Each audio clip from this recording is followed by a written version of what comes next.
Hello guys! So before ko mag-start aning nga video no, gusto na ko i-welcome back akong kagalingon kay taud-taud yun ko wala maka voice over. So taud-taud to pun may wala maka-upload og video. So welcome back to me. Ani nga time mga today may og bayawan kay gusto pud nako nga isuroy ang mga bata kay Mondays to Fridays pag nagtrabaho mi ang mga bata in taon naa lang gid pud sa balay mag-unong ra na sila namo. And then hangyo pud sila nga mukaon sila og something different kaysa amo ang mga ginaluto para nila.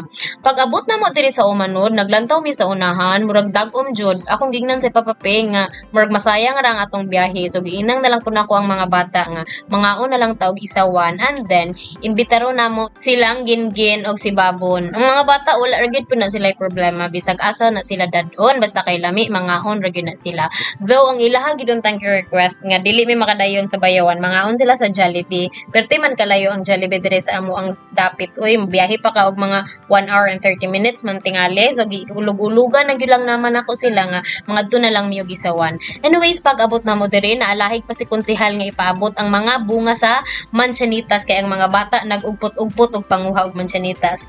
Gibuyag na gani lamang nako ni sila kay ang mga dahon nangahulog na in tawon kay ginakabyunan nila unya na maulaw na mi sa tagtungod kay masagbot na pud og balik ang ilang lihimpyong palibot. Pag abot na day nako dira ganina gitawagan na dayon ako silang Maria og silang ate nami kay para maka-order na dayon mi og unsay kaunon kay lutuon pa biya na. Ang mga bata akong giingnan nga sige pili mo og unsay inyong gusto. Anyways, isawan ra man pud no. So dili ra gyud pud kaayo mahal. As much as possible during Saturdays and Sundays, gusto gyud unta namo nga magpahaway sa balay and then spend more time sa mga bata.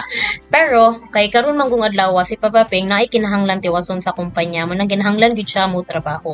And then gilaing gyud pud kayo akong paminaw ko ganihang buntag. Kana bitaw ka nagkagulang naka unya dugon ka ay Ginoo ko lain kes paminaw so natulog ko the whole morning so pagkahapon pag mata na ako mga alas 3 akong giingnan si Papa Peng nga mulaag na lang ta kay ang mga bata luoy pud kaayo yang usa pa after pud sa exam so stress pud kayo ang mga bata naluto na day ang gi-order namo nga unang set so ang mga bata gipakaon na nako kay wala man gud sila makasnack so maong gipanggutom na sila kaayo mga around 5 PM na dagay ani nya si Papa Peng naghinatong lagi siya kay napa siya kinahanglan nga tiwason so ako lamang siyang giingnan nga ulian na lamang sa balay and then kuhay mo hang laptop kay diri na magtiwas og trabaho. Duol ra man pud kaayo malakaw ra man gani kong boto na hunaon. Mintras gahulat-hulat mi diri nakita na mo silang mamasyal. So nakatawa ko nga nagamay na kuno ako ang bukton. So naepekto na kuno ang akong pag-exercise. Naepekto dayon nga mas kusog mang mukaon kaysa mag-exercise. But anyway, at least na notice niya nga naay gamay epekto ang ako ang sige og pasingot. Pagkataod-taod na abot na silang Maria, silang babon, silang gingin abot na day na taod-taod na wala lang nigud namo nakuhaan og footage. So, usahay no, mas maayo pang dili na laman magsabot kay madayon kaysa anang magsabot nga wala gyus kadayon-dayon sige ra gyud in taong drawing.